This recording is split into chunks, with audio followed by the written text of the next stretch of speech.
What is up, everybody? Welcome back to the Eclectic Beard. So this go around, it's an infographics thing, I know. So I mean, take some, take it with a grain of salt because they have been known to get a couple things wrong every so often.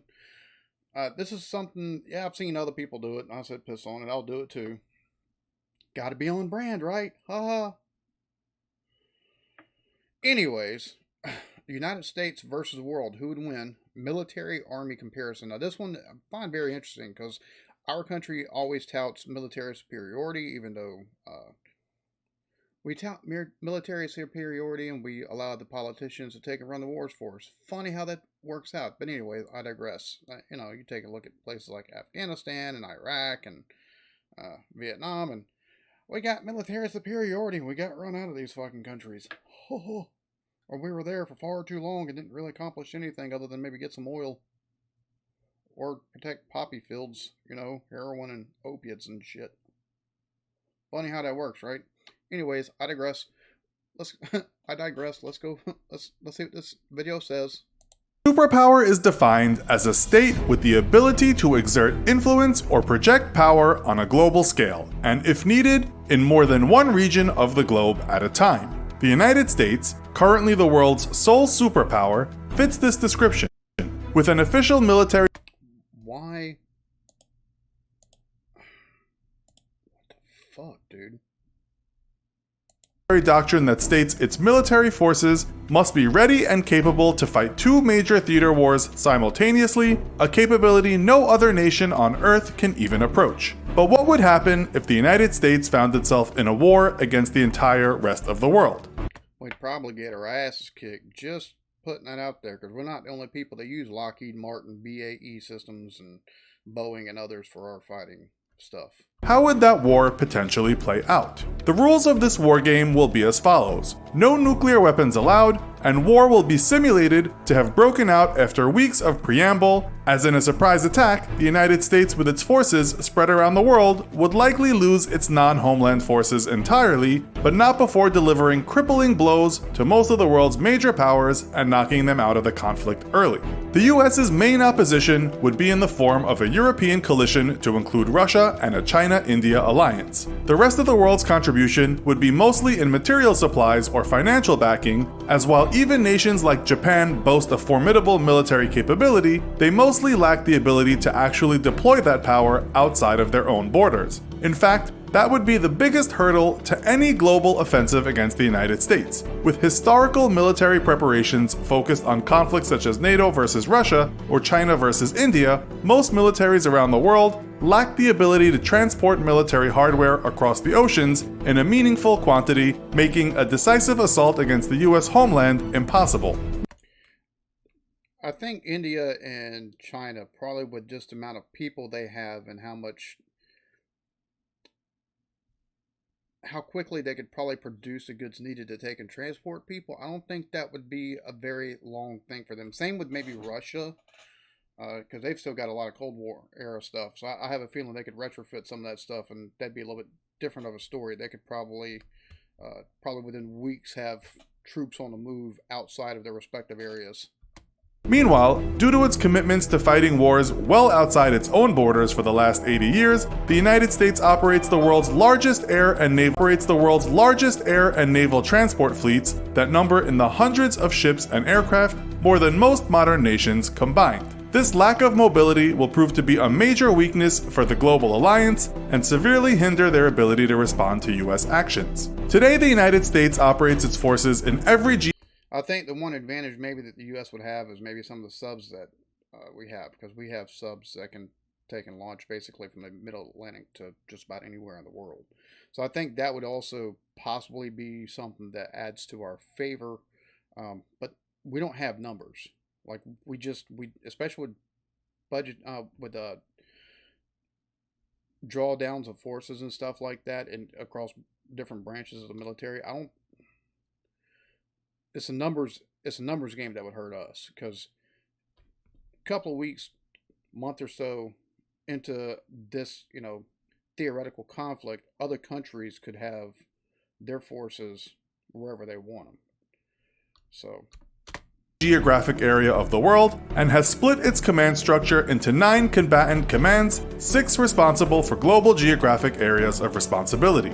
In the weeks leading up to the outbreak of war, the United States would likely pull its forces out of Europe and non-American bases in the Pacific, disbanding its European, African, and Southern commands. Pacific Command, Northern Command, and Central Command would absorb these forces. Battlefield 1, Middle East. U.S. Central Command would receive an We're fucked. We have yet to take and do anything of any value there. influx of former European assets, with the US bolstering its forces in the Middle East in bases in Afghanistan and Iraq with one goal: destroying the major oil refineries and distribution centers while denying access to the sea lanes that transport oil from the region. 81% of the world's oil reserves are located in OPEC countries, and over 60% of the world's oil passes through the Arabian Sea alone. The US's strategic goals would be simple: shut off the global oil tap. With the world's 12th largest oil reserves, the United States could easily supply itself while denying the rest of the world access to vital Middle East oil.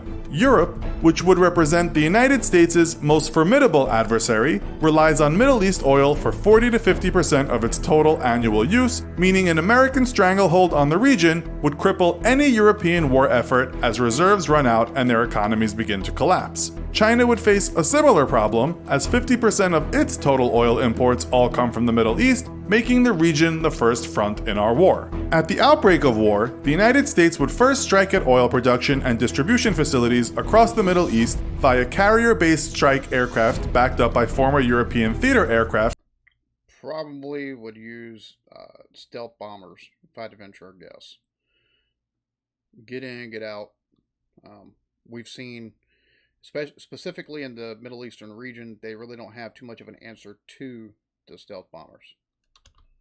Now based off American bases in Iraq and Afghanistan. With the world's largest air tanker fleet and flanking the all-important Persian Gulf from both Iraq and Afghanistan, American aircraft could penetrate deep into Middle East territory with impunity, striking at targets from the Straits of Hormuz all the way to the Suez Canal itself. Though regional forces would be able to offer some initial resistance, most operate outdated Soviet-era or non-modern American-built aircraft, with the exception of current US allies such as Saudi Arabia, who would be able to field modern variant F-15s, Typhoon Eurofighters, and Italian-British Tornado multi-role strike aircraft in small numbers. Without European support, however, the air war would go very poorly for Middle East powers for several reasons. Firstly, lacking a joint unified command, each nation would be unable to coordinate its air assets. And it seems half of the Middle East hate each other, so that'd be another thing that would work to American advantage. But the main thing, the thing for me is with all of this theoretical, battle or whatever, is the fact that Europe would probably be drawn into this rather quickly. Like, unless everything was taken down in one day by U.S. forces, it would wind up dragging out unnecessarily to where it probably wouldn't behoove us to take and try to take out more than what we'd been able to get with the first salvo with its neighbors, resulting in confusion and low sortie rates. Most Middle East powers also field very few electronic warfare or early warning and control aircraft. Turkey, Saudi Arabia, and Israel would represent the most formidable threats to American air power. Yeah, the dome there in Israel would be what? Probably be the most effective tool. Yet neither nation fields dedicated electronic attack aircraft, while the US is equipped with over 200, mostly F-35 variants and EA-18G Growlers. Without adequate numbers of AWACS and electronic warfare assets, Middle East powers would be unable to coordinate the large amounts of sorties needed to counter US air power, and they'd find their aircraft and ground-based air defenses actively jammed or spoofed by American EW assets. In the opening days of the Middle East War, the US would likely see moderate casualties among its air forces, as it would be mostly operating against obsolete aircraft and disorganized or inexperienced air forces. The greatest threat to US craft would come from ground-based air defenses, which range in obsoletism, yet remain a formidable obstacle to US air power. With a concentration of American power in the region, it's a foregone conclusion that Middle East powers would have begun to move their air defenses to protect vital oil shipping routes and manufacture manufacturing/distribution centers. Yet Desert Storm proved how effective the United States can be at dismantling a nation's air defense network, and most nations in the region have invested little into modernizing their defense infrastructures in the years since. And the other thing is, very big possibility with just taking send Predator drones with air-to-ground missile. Wouldn't even have to take and put a lot of the Air Force, the air assets out there past the drones. Like, being honest with you, with the problems they've had with the F-35 and the E-18, I'm not sure they'd want to get into too many sorties.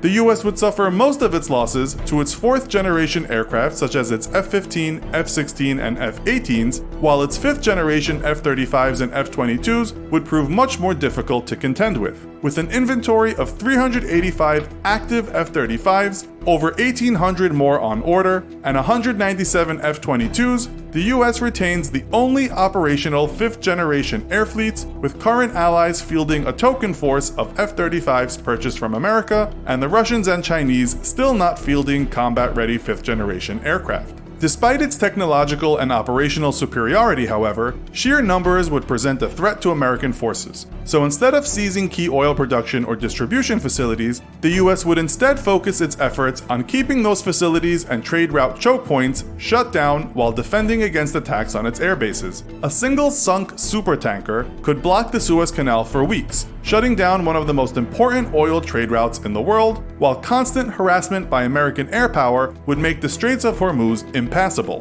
With few major naval threats in the Pacific, American Pacific naval forces would be split between containing China and bolstering US Central Command forces in establishing a blockade of trade routes across the Pacific and Indian Oceans. With 20 carriers, 11 of which are supercarriers, more than the rest of the world combined, a blockade of the Indian and Pacific Oceans would be easily achieved. With a staggering 80% of global oil trade passing through the Indian and Pacific Oceans, the rest of the world would be forced to abandon any plans to attack the US homeland and first try to dislodge the Americans from the Middle East. Yet they would be doing so while operating on a ticking clock as domestic oil reserves begin running dry. In a prolonged conflict, immediate development of oil reserves in Russia would begin, though with only 80 billion barrels of proven reserves versus over 800 billion in the Middle East. It's 10 times more in the Middle East than there is in Russia, but still 80 billion barrels in Russia. That could last for a while. It would be imperative for the global coalition to dislodge the US from the region or face eventual oil starvation and defeat. Europe would be faced with the difficult decision of committing the majority of its air and naval power to a Middle East campaign, yet with an American Navy larger than the next 8 navies in the world combined, they would be doing so at the risk of leaving their coasts vulnerable to harassment from American attack submarines and carrier strike groups. American attack submarines in particular would prove to be an overwhelming force, with 55 nuclear attack subs alone. Europe, to include Russia, fields nearly 100 submarines, yet only about a third of those are nuclear-powered and range from 10 to 25 years behind US subs in tech. And that's the thing, they're talking about nuclear attack submarines. That's not talking about the weaponry, even though they can field nuclear-tipped weapons. It's nuclear-powered, and yeah, it seems to be has been the in vogue thing in U.S. Navy for the last 25 years, 30 years. Lacking in major transport capabilities and the ability to adequately protect either their sea lanes or any attempts to move troops by sea, the global coalition would be extremely hard-pressed to dislodge the US from the Middle East. While an eventual overwhelming of US ground forces would be possible, it would take weeks of buildup and slow moving of forces via ground routes to avoid American submarines. Victory in the Middle East would be possible for the global coalition, but would only come at great expense of dwindling oil reserves, and any attempts to reopen the Middle East trade routes would certainly fail, as the US would concentrate its nuclear attack subs and carrier battle groups in the region. The coalition would be forced to rely on existing land-based pipelines, though these would not be enough to sustain the world economy, and the United States would certainly commit its stealthy B-2 bombers to the destruction of these pipelines and any attempts at building new ones. In short, a land victory would be probable for the global coalition, but without the ability to challenge the US Navy, global trade routes would be permanently shut down, effectively crippling the economies of coalition nations and the war effort. I don't think this is giving some other countries like credit, because we're allies to 90% of the world, it seems like, and we're always taking and having deals of taking and giving our allies stuff that we have as far as transport and uh, firepower and things of that nature. So no telling what people actually have. Battlefield 2, West Pacific. The West Pacific and South China Sea is the most economically important waterway in the world, with a full 1/3 of all global trade passing through the area, or about $5.3 trillion. China, South Korea, and Japan would especially have a vested interest in keeping these sea lanes open, yet none of those nations field a true blue water or deep ocean navy. In a global war, the United States would invest the majority of its expeditionary firepower in the West Pacific, having little to fear from an Atlantic incursion by European powers due to their lack of major military transport capability and navies that Russia constantly has subs off of our coast here on the East Coast. I don't know what this person's talking about. Like, Russia would be the first one over to, like, here's some missiles, hope you like them.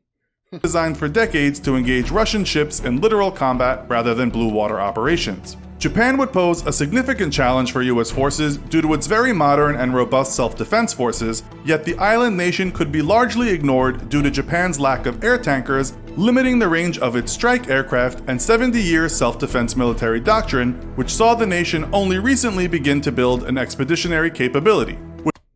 But we see how that also went leading up to World War II, because they were very inclusive for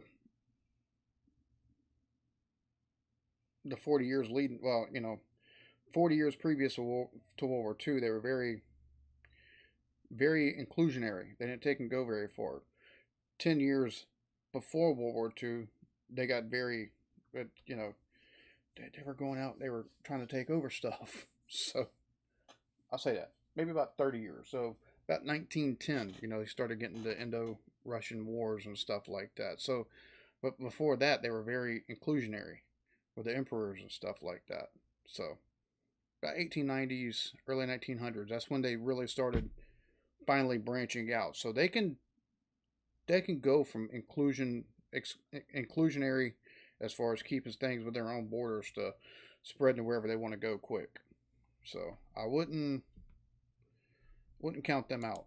With 155 F-15s making up the bulk of Japan's air force and only a combat range of 790 miles, it is doubtful the island nation would risk its 5 operational airborne refueling tankers to attempt offensive operations against the US Navy and its over 1,000 fighter aircraft, instead holding its air forces in reserve in case of an American attack on the homeland. The US's first goal in the region would be to cut off all trade routes passing through the South China Sea. China would represent the US's biggest global adversary, yet like every other global power, to include Russia, it too lacks the navy and the transport capability to actually threaten the US homeland. In order to deny the nation the opportunity to build this capability, the US would immediately move to cut off Chinese trade through the South China Sea, something China would be particularly vulnerable to as over 60% of its trade is delivered by sea. Though China lacks a navy formidable enough to threaten US Pacific forces, it more than makes up for this shortcoming with its ballistic missile forces. Its DF-26 ballistic missiles each have a range of 3,000 to 4,000 kilometers and would threaten any US base or ship as far out as Guam.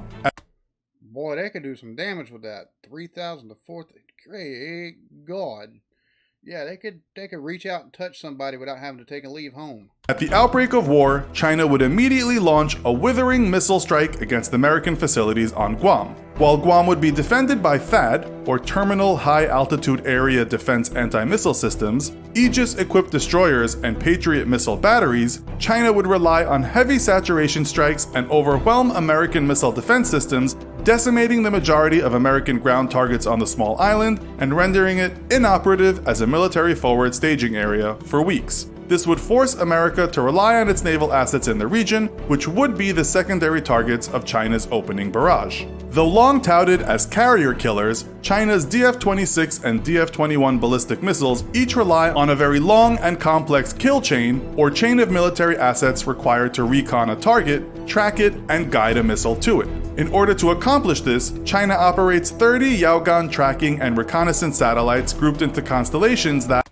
So they go heavy into triangulation on things that leaves them vulnerable. But still, that much of range, whew, like I said, they can reach out, touch somebody without leaving the comforts of home. So that would definitely be something the U.S. would have to probably worry about heavily. Because I heard Guam, but I didn't hear anything about Okinawa. We got a large, we've got people in Okinawa as well. And I don't see us giving up Okinawa easy at all. So, and it could be used as a staging base. So, that, working together, would provide China 16 opportunities per 24-hour period to accurately target a U.S. Navy vessel to within 10 kilometers anywhere in the Pacific. The U.S. would certainly seek to counter this capability with deployment of its anti-satellite weapon systems, of which it remains extremely secretive about. It is impossible to infer just how effective U.S. anti-sat weapons truly are. Anti-satellite, is that part of Reagan's Star Wars program or something like that? I mean, just Jesus. Are due to a lack of information, but it is known that in the early 2000s, the US Air Force successfully tested a deployment of mini-sats designed to kill or hijack enemy satellites, and in 2008, the US successfully targeted and destroyed a defunct satellite with an SM-3 missile launched from the USS Lake Erie in the Pacific. With every US destroyer and cruiser able to carry the SM-3, this could potentially pose a serious threat to Chinese space assets and degrade the capabilities of their ballistic missile forces. In a push into the Pacific, however, well, it seems like the same time that the U.S. be taking to doing strikes on oil factories there in the Middle East, there in the Pacific, the first thing they do is they take out satellites that China has, so that way they would render that inoperable. The whole missile system would be legs cut out from up underneath us. It'd be a two-part offensive there as opening salvos. The US would still suffer heavy casualties among its fleet due to Chinese long-range missile strikes. It's probable then that while it works to destroy Chinese space assets from afar, America would instead send its nuclear attack submarine fleet to blockade Chinese waters. China operates about 60 submarines, yet for years, those subs did not go on patrols or even leave port as they were often sidelined by maintenance issues. Only as recently as 2011 did Chinese subs actually begin to leave port, giving US subs the opportunity to tail them and discover that Chinese submarines were surprisingly easy to find and track due to their noisy nature. Defense experts estimated that Chinese sub technology was 10 years behind Russia and about 20 years behind the US. The US, meanwhile, operates 55 nuclear attack submarines, with most of these being of the modern Virginia class. Armed with torpedoes and a complement of Tomahawk cruise missiles, Virginia attack subs could easily threaten Chinese surface and subsurface vessels and join its Ohio-class ballistic missile submarines in cruise missile attacks against Chinese inland industrial and military installations. While in recent years, China has invested heavily into improving its anti-submarine warfare capabilities, it is still critically behind even regional powers. It seems to be that seems invested heavily in anti-submarine technology. What are they gearing up for? Such as South Korea and Japan, meaning that in the end, there is likely little China could do to stop US attack subs. Though it could likely keep American carrier battle groups out of the South China Sea for the first week or two of the war, China would be helpless to prevent a naval blockade by US attack subs. India, also reliant on South Pacific trade routes, would certainly dispatch its naval forces to attempt to break a US blockade, but would face the same issues in challenging US subs that China would. Having only 15 active submarines, and also lacking in modern anti-submarine warfare capabilities, the Indian Navy would quickly find itself overpowered by American attack subs. Employing a combination of its submarine and anti-satellite assets, the US would likely break through the Chinese ballistic missile shield within 30 days and enact a complete blockade of the South Pacific, strangling regional powers economically. With a blockade of Middle East oil exports, the global war would then become a war of attrition, with the US starving out the world's major powers while able to sustain itself off its own domestic oil reserves. I think this is very overly optimistic and also very overly U.S. friendly, because I don't think that. I'm sorry, Vietnam, Korea, people like, oh yeah, Korea, blah, blah, blah. I'm like, that was a, that ceasefire. That wasn't exactly a win. Just saying, it wasn't a win. Vietnam, we got run out of there. Most recently in Iraq, just it's a long occupation. I don't know if I'd call that a win, seeing as, I mean, we could, you want to take a small win. All right, cool. We got rid of Saddam Hussein, but now we got power vacuum that's causing all kind of infighting over there. And you got Afghanistan, and we see how that turned out. So I don't know how successful the U.S. could be with even something as theoretical as this.